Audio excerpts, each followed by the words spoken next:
Halo teman-teman semua, salam sejahtera untuk kita semua. Pada kesempatan kali ini, kami akan membahas mengenai sistem perpajakan Indonesia.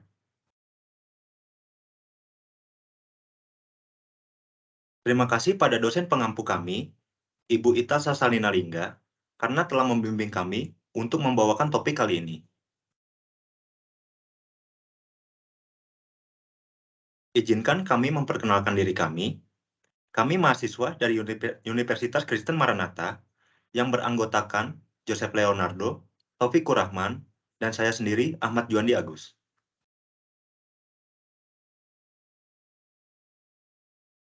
Pajak adalah kontribusi wajib kepada negara yang terutang oleh orang pribadi atau badan yang bersifat memaksa berdasarkan undang-undang, dengan tidak mendapatkan imbalan secara langsung dan digunakan untuk keperluan negara bagi sebesar-besarnya kemakmuran rakyat.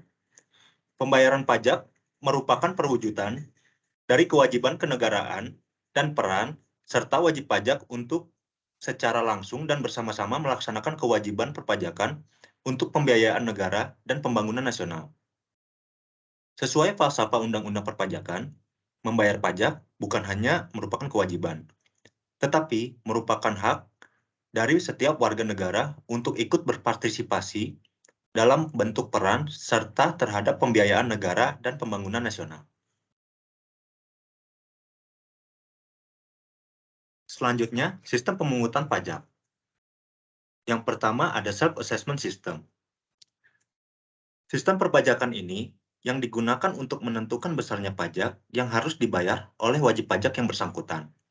Dalam artian lain, bahwa wajib pajak adalah pihak yang berperan aktif dalam menghitung, membayar, dan melaporkan pajak kepada kantor pelayanan pajak atau sistem administrasi online yang dibentuk oleh pemerintah. Dalam hal ini, pemerintah berperan untuk mengawasi wajib pajak. Ciri-ciri dari sistem pemungutan pajak self-assessment adalah yang pertama, wajib pajak menentukan besaran pajak terutang. Selanjutnya, wajib pajak berperan aktif dalam menyelesaikan kewajiban perpajakannya, mulai dari perhitungan, pembayaran, dan pelaporan, serta pemerintah tidak ikut campur dan hanya mengawasi. Lalu, yang kedua ada Official Assessment System. Sistem pemungutan pajak ini yang memungkinkan pihak berwenang untuk dengan bebas menentukan jumlah pajak yang harus dibayarkan kepada otoritas pajak atau pemungut pajak.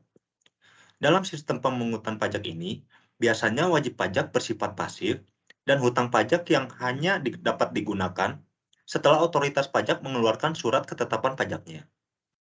Ciri-ciri dari sistem pemungutan pajak official assessment antara lain, yang pertama, petugas pajak berwenang menghitung dan memungut besaran pajak terutang, wajib pajak berperan pasif, besaran pihak akan diketahui oleh wajib pajak setelah petugas pajak melakukan perhitungan dan menerbitkan SKP.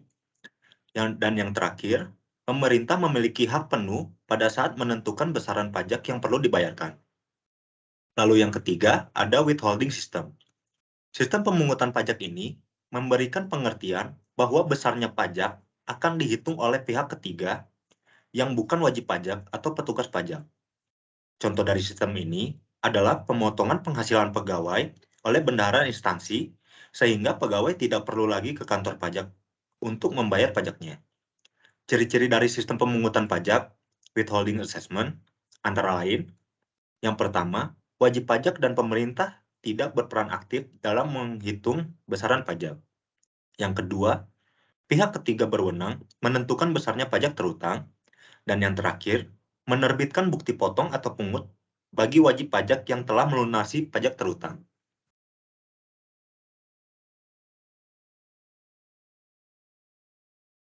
Selanjutnya, sistem perpajakan. Pajak elektronik, yang juga dikenal dengan nama Surat Setoran Elektronik atau SSE, adalah sistem pembayaran pajak online yang dikelola oleh Biller Direktorat Jenderal Pajak dan menerapkan billing system. Selanjutnya akan dijelaskan oleh teman saya.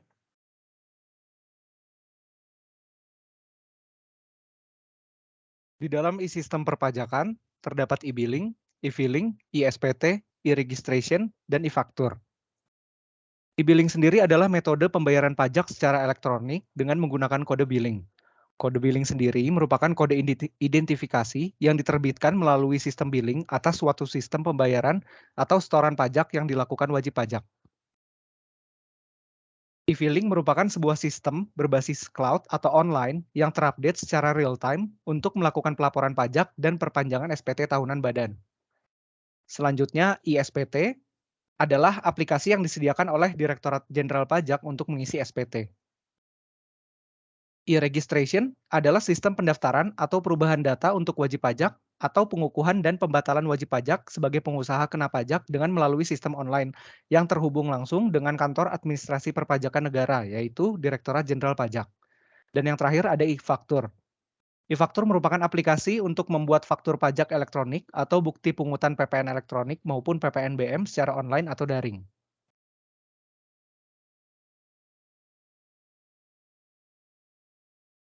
Manfaat dari sistem perpajakan. Yang pertama adalah menurunkan jumlah paperwork karena dengan menggunakan e-system, wajib pajak tidak perlu lagi mencetak berbagai dokumen yang menjadi syarat pengurusan pajak.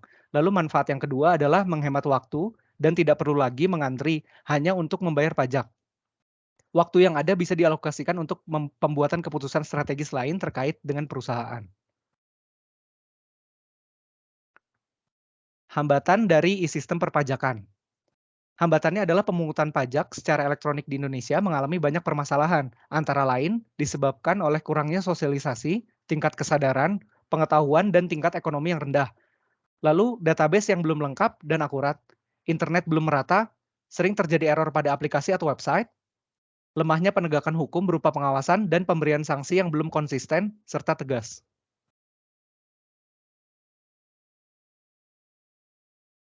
Dasar hukum e-sistem perpajakan di Indonesia. Yang pertama, Peraturan Menteri Keuangan Nomor 241 PMK 03 Tahun 2014 tentang tata cara pembayaran dan penyetoran pajak. Lalu, dasar hukum yang kedua adalah Peraturan Menteri Keuangan Nomor 32 PMK 05 Tahun 2014 tentang sistem penerimaan negara secara elektronik. Dasar hukum yang ketiga adalah Per 26 PJ tahun 2014 tentang sistem pembayaran pajak secara elektronik. Dan dasar hukum yang terakhir adalah Surat Edaran Direktur Jenderal Pajak nomor SE 11 PJ tahun 2016 tentang panduan teknis penerapan sistem pembayaran pajak secara elektronik.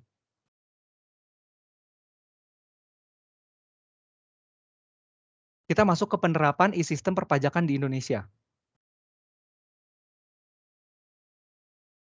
Menurut Rini Ratna Navitasari di tahun 2019, hasil analisis telah membuktikan bahwa terdapat pengaruh signifikan secara parsial variabel implementasi e-billing terhadap kepatuhan pajak. Pengaruh tersebut memiliki terhitung bernilai positif. Berarti pengaruh tersebut adalah pengaruh positif yang berarti semakin efektif implementasi e-billing, maka akan menyebabkan semakin tingginya kepatuhan pajak. Sebaliknya, semakin rendah efektivitas implementasi e-billing, maka akan menyebabkan semakin rendahnya kepatuhan pajak. E-billing merupakan upaya dalam meningkatkan layanan Direktorat Pajak bagi wajib pajak yang dimaksud, agar dalam pembayaran pajak lebih mudah dan aman. Selanjutnya akan dijelaskan oleh rekan saya, Joseph.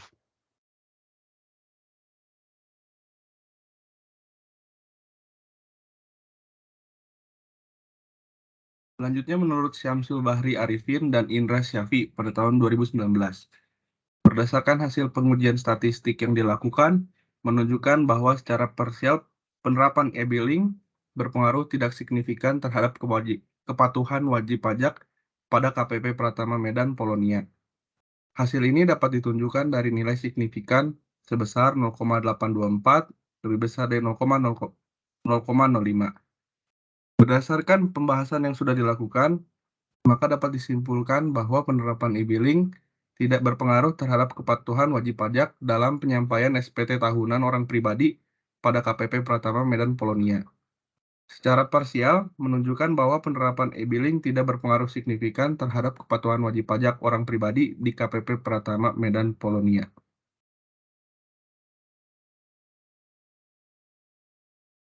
Selanjutnya menurut Rindi et al. Tahun 2019. Berdasarkan hasil analisis dan pembahasan oleh peneliti, terdapat 3 kesimpulan, yaitu yang pertama, sistem e-billing berpengaruh positif dan signifikan terhadap kepatuhan wajib pajak. Yang kedua, kualitas pelayanan yang tidak berpengaruh terhadap kepatuhan wajib pajak.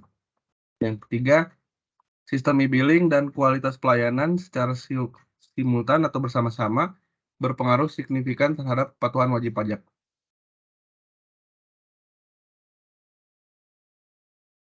Oke, selanjutnya kepatuhan pajak. Berdasarkan Peraturan Menteri Keuangan Nomor 39 PMK 03 Tahun 2018 tentang tata cara pengembalian pendahuluan kelebihan pembayaran pajak, wajib pajak dimasukkan dalam kategori wajib pajak patuh apabila memenuhi kriteria sebagai berikut. Kriteria yang pertama, tepat waktu dalam menyampaikan surat pemberitahuan atau SPT. Yang kedua, tidak mempunyai tunggakan pajak untuk semua jenis pajak, kecuali tunggakan pajak yang telah memperoleh izin mengangsur atau menunda pembayaran pajak.